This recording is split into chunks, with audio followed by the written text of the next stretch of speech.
propaganda and political exercise to accuse Israelis of crimes, and that makes Hamas very happy.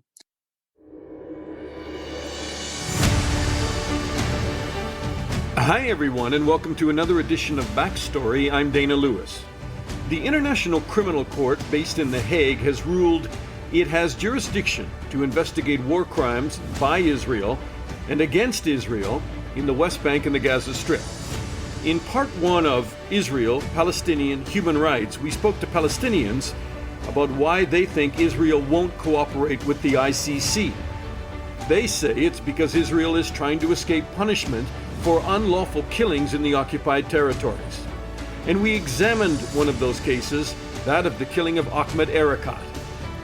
Israel, however, sees it another way. Prime Minister Netanyahu has said the ICC decision is absurd, calling it undiluted anti-Semitism and the height of hypocrisy, adding in his words that Israeli brave soldiers take every precaution to avoid civilian casualties against the worst terrorists in the world. Neither the Israelis or Palestinians I spoke to wanted to be interviewed together, so we have split the podcast into two parts, and this is part two.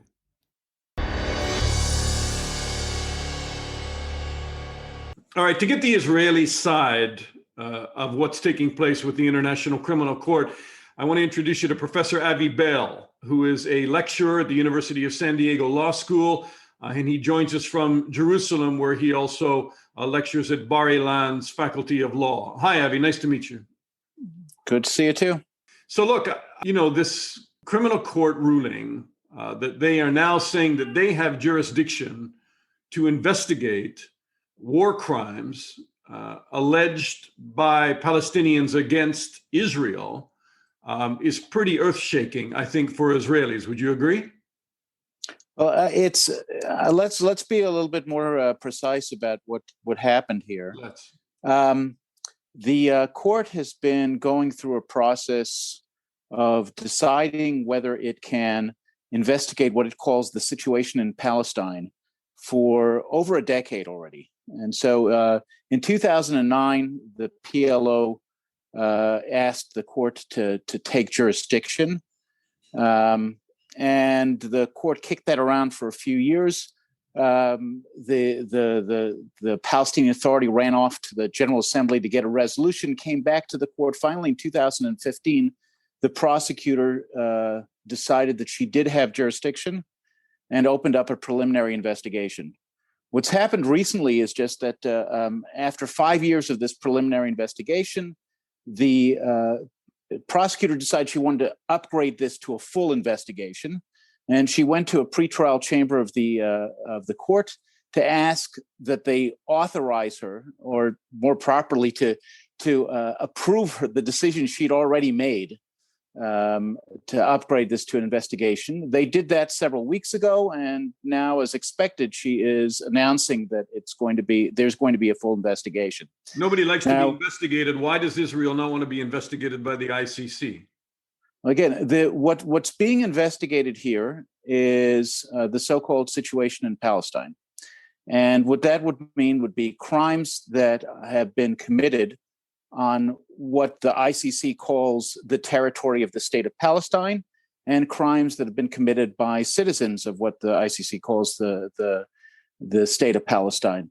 Now, if you think about this would seem to be a great threat actually to the Palestinians. The Palestinians don't have a system for prosecuting war crimes. In fact, they commit them quite openly. They have all sorts of other internal problems. They commit torture and various other kinds of human rights violations.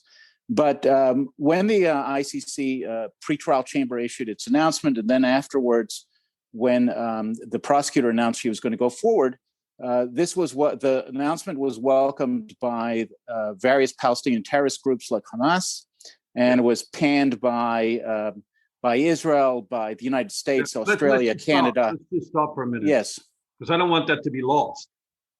Because the idea that the International Criminal Court is investigating Israel only is a misnomer. It says it's not. It's really not. It's not. Look at Palestinian crimes as well by Hamas, which is considered no. So let me finish. What I was going to say was there's a reason why Hamas was very, very happy about this investigation. That's what I wanted to ask you about, because they're about to investigate it too. Why would they be dancing in the street and celebrating an investigation of the ICC's ruling that it has jurisdiction over Palestine and also over Israel?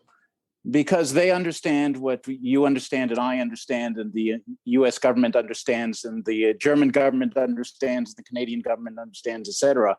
And that is that this is a political process. It's not a legal process. There is no chance whatsoever that any defendants of Hamas will end up in the dock. Certainly not that any of them will be convicted. They understand that. This is a process that's designed to accuse Israelis. I'm doubtful that there will ultimately be any convictions of Israelis either, but the purpose of this is it's a propaganda and political exercise to accuse Israelis of crimes, and that makes Hamas very happy, and that makes Israel very unhappy. It has really very little to do with the law of it. It's the criticism that's been issued so far about the process is that it's fairly clear that under the Rome Statute that gives the court its authority, it does not have this jurisdiction. There is not a state of Palestine according to international law. Even if there were, it's not clear that it has territory over which it can claim jurisdiction. And if the court is willing to throw those things out, those basic questions of jurisdiction, and ignore the law, simply to move forward with this process, it's clear that it's not going to be respecting the law when it comes to other issues. And I'll say one more thing, that there's been a preliminary investigation going on since 2015. And under the rules of the court, the prosecutor has to report on her preliminary investigation every year. And so we have 5 years of reports in which we can see what the prosecutor has been doing. And she's been fairly clear about the fact that she's been ignoring allegations of very, very serious human rights violations by the Palestinians. She's, other than pro forma statements, has ignored all crimes by Palestinians, and has been, over the years, spinning various theories as to why there's Israeli wrongdoing that she wants to look at. And so it's fairly clear what this prosecution, as it moves forward, is about. It's not going to be about actual war crimes or human rights violations, certainly not by Palestinians. Well, I mean, a lot of critics would say every time anybody wants to investigate Israel's use of force against just not terrorists in Gaza, but citizens who are caught in the crossfire, and there were many that were killed in 2014 in Israel's push into the Gaza Strip, and then also in 2018 when they rushed the border fence, that Israel always claims anti-Semitism and that it's a false narrative. What do you say to that? I think that's really immaterial. The question is whether this is a good investigation, not whether Israel is right to claim this, that, or the other about the motives of its critics. So I think that we can ignore that. It's not really important. The question is, in substance, is this a good investigation? Is this an investigation that's likely to lead to convictions of serious criminals, or is this a political investigation? I think that the record of the court is pretty clear that there's no reason to be confident this is going to be a good investigation. I'll add that, if I may, the court has been around now for almost 2 decades, and the number of final secure convictions that it's reached can be counted on one hand. This is not a court, despite the great hopes when it was created. This is not a court that's really in a position to create accountability for serious crimes. What it really is a court that engages in political circus. And now that the political circus has moved to one of the areas where the law international law itself has been turned into political circus, there's very, very good reason for fearing that this court is never going to recover from the descent into politics. It may well wind up investigating this and issuing, I assume, warrants for some of the military leadership in Israel. And some of the Israeli newspapers, Haaretz and others, have reported that those people have already been warned and they've already been told by the government not to cooperate with the court. But that looks like where we're heading, that they will be wanted and be like international criminals, be wanted on worldwide warrants and be unable to travel, etc. I think that's been very clear from the very outset of the process, that it's designed to result in criminal accusations against Israelis, Israeli Jews, obviously, not Israeli Arabs, and fill in the crimes later on. I don't think that it makes any difference if they actually committed any crimes or whether the court has any jurisdiction. It's fairly clear at this point that there's no jurisdiction. Whether any crimes will come up, that's an interesting question. I doubt it, but the end result is known anyway. We know that there will be ultimately an attempt to press charges unless there's very serious political fallout from this decision. I mean, war is never pretty, and I've covered a lot of them. And would you say that there are parallels with also the Americans, maybe in Iraq, but definitely in Afghanistan, because that's been talked about, and the ICC wanted to investigate some of those? I think there are parallels with all of the NATO countries, and that's because the Israeli military very consciously attempts to follow the legal framework that NATO countries impose internally. And so the Israeli army lawyers are looking all the time at what NATO countries like the United States and Britain and other countries that have fought in Iraq and Afghanistan have done. And on that basis, they've adjusted the rules to try to abide by the laws of war. And I think that it's also clear that there's another parallel, which is that the court has been reaching out in recent years to try to expand its jurisdiction. All of the convictions so far in the court have been of African defendants. And that has created a lot of criticism about the bias of the court, basically that it goes after defendants from weak countries. And so the courts try to expand its jurisdiction by going after defendants from countries that have never joined the court and therefore have never given the court jurisdiction. And that's primarily the United States and Israel.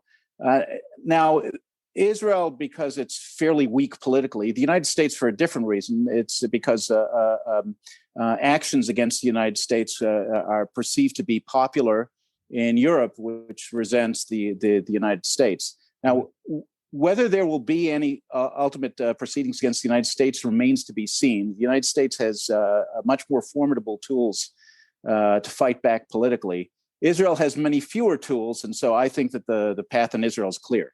You wrote an article, it said, what can Israel do? It must act on all fronts to impair the legitimacy of the International Criminal Court, impede its investigation in any way possible, and use the opportunity to foster international cooperation against the ICC. I mean, you're drawing some pretty tough red lines there. I think that the ICC has become a politicized body that instead of pursuing justice, impairs it. And I think that Israel has to call attention to that fact. I actually think the ICC is doing an excellent job of delegitimizing itself. What Israel has to do is highlight that for the world. Again, the ICC is not a story of success, but for its wading into the Arab-Israeli conflict. It's an institution that is widely perceived as a failure. And this past year, there have been numerous efforts to try to reform the institution, to get it to live up to what its initial hopes were. I think that those efforts will fail. I think that this investigation will help it to fail. And I think that so long as this is the course that it wants to follow, Israel should help it along that course. Avi, last question to you. I know, and I appreciate your time. Where does it leave Israel, do you think, if there is an investigation, and despite what the ICC may say, and hopefully they would absolutely find that Hamas has carried out all sorts of crimes, from torturing their own people to unlawful acts like, blowing up bombs in cafes in Tel Aviv and in Jerusalem, and firing rockets into civilian areas and targeting. I mean, Israelis have been a target of you want to talk about illegal warfare. Certainly you can make the case against Hamas. But if they come out against Israel and they say the war in 2014 was illegal and a war crime, and 2018 when Israel was seen to be firing on civilians, and also settlements themselves, settlement expansion and occupation of the West Bank, what will that do to Israel? The court, it's important to note, the court does not act against states or organizations. The court brings charges against individuals.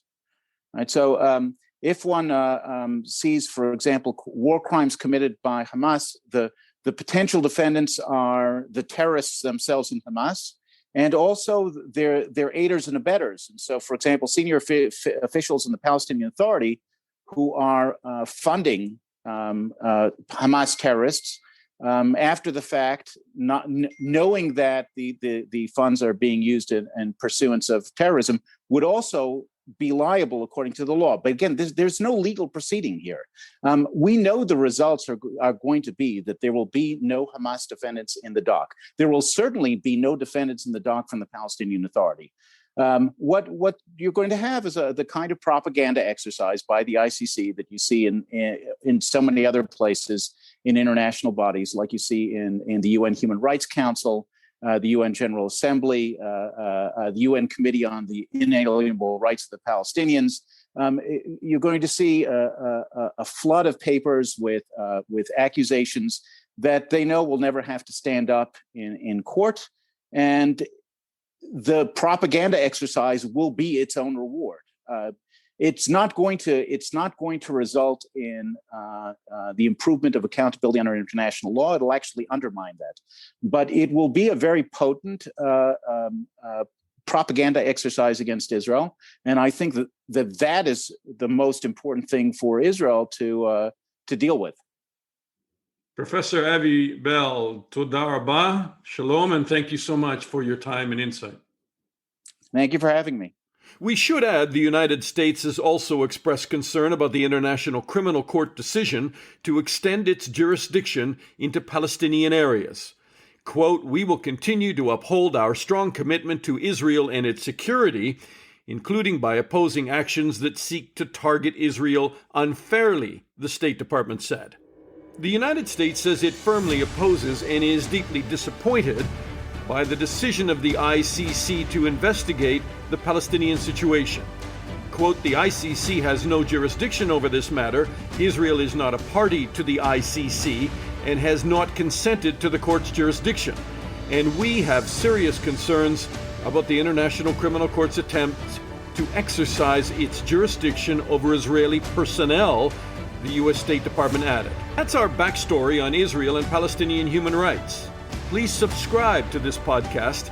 Thanks for listening. I'm Dana Lewis, and I'll talk to you again soon.